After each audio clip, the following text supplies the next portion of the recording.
मजम्मत करते हैं ना सिर्फ इंजीनियर रशीद साहब के ऊपर जो है तिहाड़ जेल में हमला हुआ, बल्कि उनके साथ साथ जो कश्मीरी दर्जनों नौजवान या जो कैदी वहाँ पे बंद हैं तो उनके ऊपर भी हमला हुआ। तो ये आज से 1-2 महीने पहले हमने सुना कि कुछ अथॉरिटीज़ जो जेल अथॉरिटीज़ है या वहाँ पे जो कुछ लोग हैं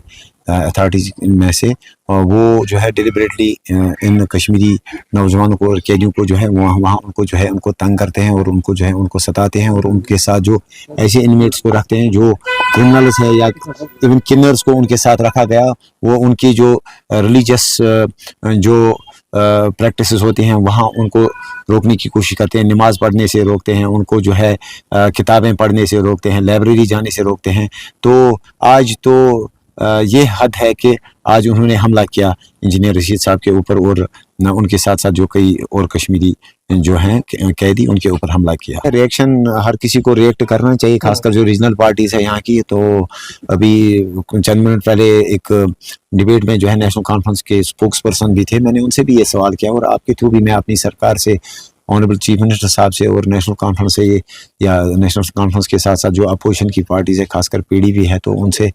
मैं जो है ये सवाल करना चाहता हूँ कि आपके इलेक्शन मैनिफेस्टो में कैदियों की रिहाई थी, लेकिन कैदियों की रिहाई तो अब नहीं हुई, आपने उस पर बात तो नहीं की। लेकिन अब जो कैदियों के जो बेसिक राइट्स होते हैं, चाहे पॉलिटिकल प्रिजनर्स हों, चाहे हमारे नौजवान जो मुल्क की अलग रियासतों में जो मुकीम है, खासकर जो तिहाड़ जेल के अंदर जो इस वक्त बंद हैं, तो उनके ऊपर जो जुल्म किए जा रहे हैं इस पर आप बात कीजिए। आप मरकज़ी सरकार को जो है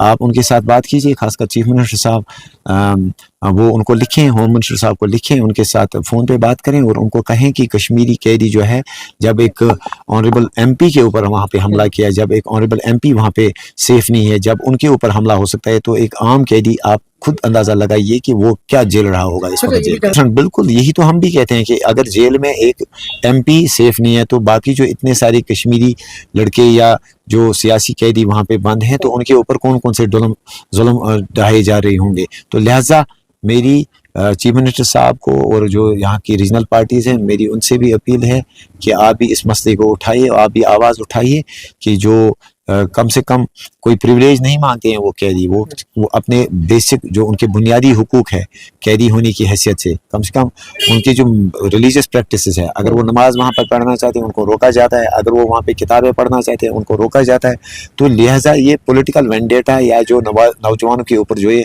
जुल्म है, कब तक ये मरकज़ी सरकार या भाजपा करते रहेगी, इसके खिलाफ आवाज़ उठाने की ज़रूरत है।